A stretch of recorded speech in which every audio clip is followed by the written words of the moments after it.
Hello everyone, this is Suraj Singhania named as SRJ. So welcome to our science channel SRJ Science Hub. तो जैसे कि हम पहले थोड़ा पढ़ चुके हैं कन्वर्जन ऑफ मैटर के बारे में कि कैसे मैटर की जो 3 स्टेट्स हैं उन्हें हम चेंज कर रहे थे, जिनमें से हमने कुछ के बारे में पढ़ा था मेल्टिंग के अंदर, बॉइलिंग के अंदर। तो वैसे ही आज हम पढ़ने जा रहे हैं लिक्विड एंड जो हमारा दूसरा है सॉलिड, उसकी ट्रांसफॉर्मेशन। तो जिसमें हम पहले लिक्विड की ट्रांसफॉर्मेशन को ले रहे हैं, जिसको हम चेंज करते हैं। एक प्रोसेस है फ्रीजिंग के थ्रू।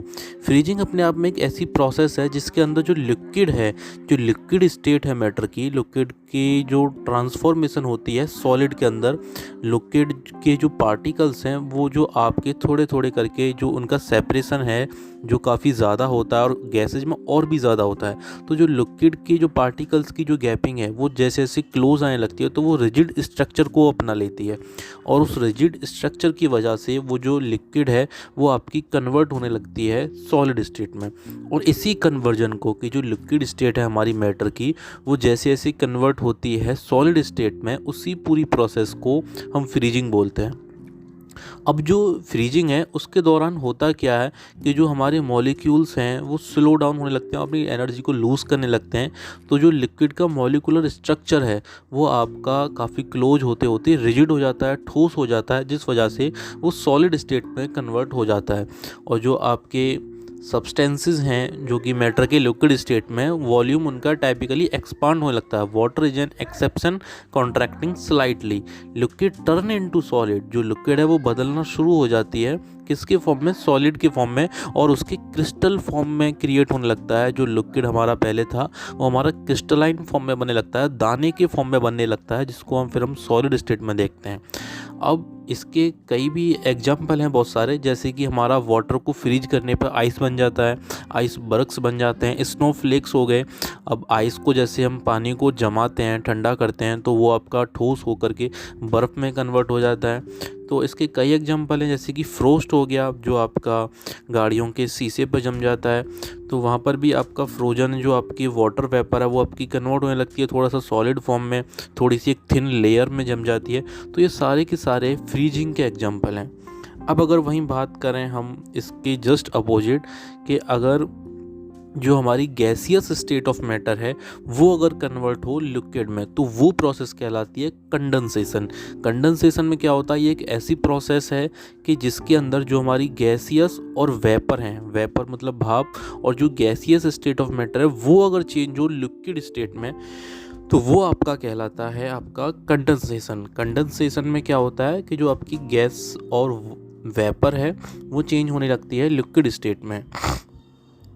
अब इसमें क्या होता है, जो हमारी वेपर है, जो हमारी गैस है, वो कूल्स होती हैं, ठंडी होने लगती हैं, जिसको फिर उसके बाद वो कन्वर्ट होना शुरू हो जाती हैं लिक्विड में, जिससे कि वो जो अभी बहुत ज़्यादा स्पेस था गैसियस मैटर की पार्टिकल्स के बीच में, वो थोड़ा थोड़ा क्लोज आने लगती हैं, जिसकी जो उनकी गैपिंग है वो थोड़ी कम होने की वजह से जब उनके पार्टिकल्स थोड़े पास आने लगते हैं, लेकिन इतना ज़्यादा पास नहीं आए कि क्लोजली पैक हो गए, तो वो सॉलिड में नहीं होते, वो फिर लिक्विड स्टेट को जब हायर कर लेते हैं, लिक्विड स्टेट में आ जाते हैं, तो वो प्रोसेस हमारी कंडेंसेशन कहलाती है। इसके भी कई एग्जांपल हैं, जैसे कि आपका ड्यू हो गया, जो सर्दियों में धुंध छा जाती है सुबह सुबह, पत्तियों पे जो हमें उसकी बूंदें दिखती हैं वो हो गया, स्टीम हो गया, और आपके ब्रीदिंग हो गई, जैसे कि सर्दियों में अगर आप ब्रीदिंग मिरर के सामने या विंडो के सामने जो आपके मुंह से निकलती है, तो वो भी एक फॉग की तरह एक शीशे पे जो लेयर जमा लेती है, वो भी आपका इसका एक एग्जांपल होगा, क्योंकि आपके मुंह से जो एयर निकल रही है वो एक वेपर के फॉर्म में जा रही है, लेकिन वहाँ पर वो एक थिन पतली लेयर क्रिएट जो कर रही है मिरर पे, तो वो अपने आप में क्या है, एक लिक्विड की जो कन्वर्जन हुआ वहाँ पे, जो उसके थोड़ी क्लोजली पास आ गए जो आपके पार्टिकल्स हैं मैटर के। तो ये जो सारी कन्वर्जन है कि जो आपकी गैसियस स्टेट है मैटर की, वो कन्वर्ट हो रही है लिक्विड फॉर्म में, कंडेंसेशन के वजह से वो होती है, वो प्रोसेस आपकी कंडेंसेशन कहलाती है। अच्छा, इसमें एक नया डिफरेंट थिंग और ऐड हो रही है, जैसे कि जो अभी हमने बताया आपको कंडेंसेशन, तो कंडेंसेशन का एक दूसरा नेम कूलिंग भी है।